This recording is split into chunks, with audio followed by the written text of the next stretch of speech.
This has been a long day, long couple of days. We're talking about the fiscal future of America. Here is the budget we propose. There's something that's important that's worth saying. Obviously, we don't like the majority's budget, the president's budget. And I believe it's incumbent upon us then to offer an alternative. And so that's what we're doing here today. I want to walk you through our alternative. A couple of things off the bat. It has lower deficits, lower spending, lower taxes, lower debt, and a lot more jobs. Specifically, on spending, our budget spends $4.8 trillion less than the majority's budget. Deficits. Our budget has lower deficits than the Obama budget throughout the entire period, and half of it at the end of the period. Jobs. We asked some economists to take a look at, well, which approach creates the most jobs?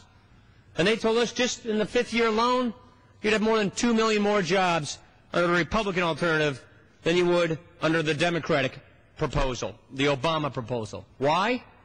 Because they raised taxes on small businesses. They raised taxes on pensions, on the assets that make up our savings. They raised taxes on energy.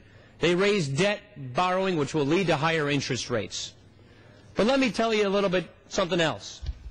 This is a long-run chart.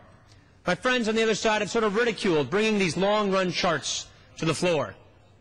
Let me read from a document published by the Brookings Institution and the Heritage Foundation, signed by experts, economists from the Concord Coalition, the Brookings Institution, the Heritage Foundation, the New America Foundation, the Progressive Policy Institute, and the Urban Institute. Not exactly your bastion of right-wing think tanks.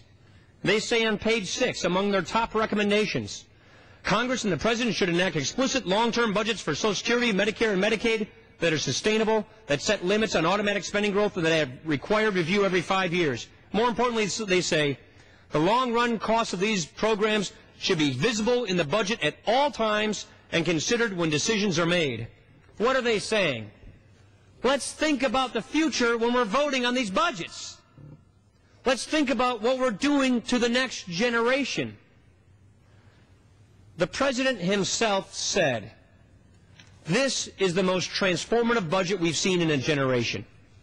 We haven't seen the kinds of change that this budget proposes, the likes of which we haven't seen since the New Deal. So let's consider the ramifications of that. Let's think about what we're doing and the fiscal consequences of it. And so here's what the picture tells you. Spending. This budget puts us on a path of ever higher spending to the point where my 3 children who are 4, 5, and 7 years old will see a government that is double the size of the one we have today, double the size of the one we've ever had in this country. The Republican budget gets us back on track to keep the size of our government where it has always been so we can maximize freedom. What about debt? This is the tidal wave of red ink that all the experts are telling us about. The General Accountability Office, the Congressional Budget Office, left and right economists from all around. The point is, we shouldn't be looking down the road 5 years, 10 years. You know what? I have a mom. She's 75 years old. I've got my kids. I just told you how old they were. I'm in the X generation. What we do here affects all of those people. And so when we pass these bills, they have consequences for everybody in America. And when you see that this budget, which, by the way, is being generous to the Obama sprat mark, this budget underestimates the fiscal damage their budget will do, it is an island of red ink. It is a future of a banana republic of borrowing. And we say, let's not do that. And you know what? If you start now, these reforms are compassionate. The reforms we're saying over the next 10 years are, instead of growing mandatory spending at 5.3%, let's grow it at 3.9%. It's more than double the rate of inflation right now. We're saying for discretionary spending, we gave all these government agencies giant increases in just the last couple of years. They're fat. Let's put them on a diet for a little while. Let's freeze spending, prioritize spending, and then have modest increases after that, so that we can save our country, save our fiscal future. That's what we're saying. Let's not get in this vicious spiral, as the Obama budget does, of chasing ever higher spending with ever higher taxes that never quite catch that spending and gives us ever higher debt. It's wrong. It's unconscionable. It's going to hurt our economy. It's going to bankrupt our country. It's going to give our children a lower standard of living. At the end of the day, it comes down to this. I asked the Congressional Budget Office, well, what about the standard of living of future Americans?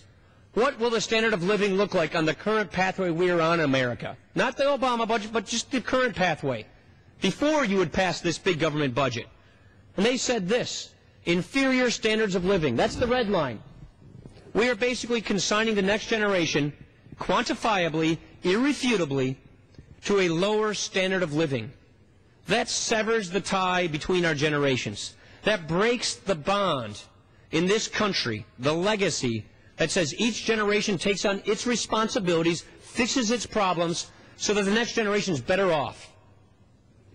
You know, my dad told me a number of things when I was a young guy, and he passed away when I was a kid.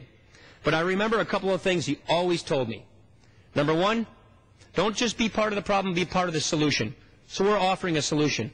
Number two, the great thing about this country is each generation makes it better off for the next, and you better do that when you're in my age. Our budget, according to the Congressional Budget Office, says that the standard of living of Americans in the future currently and consistently goes upwards.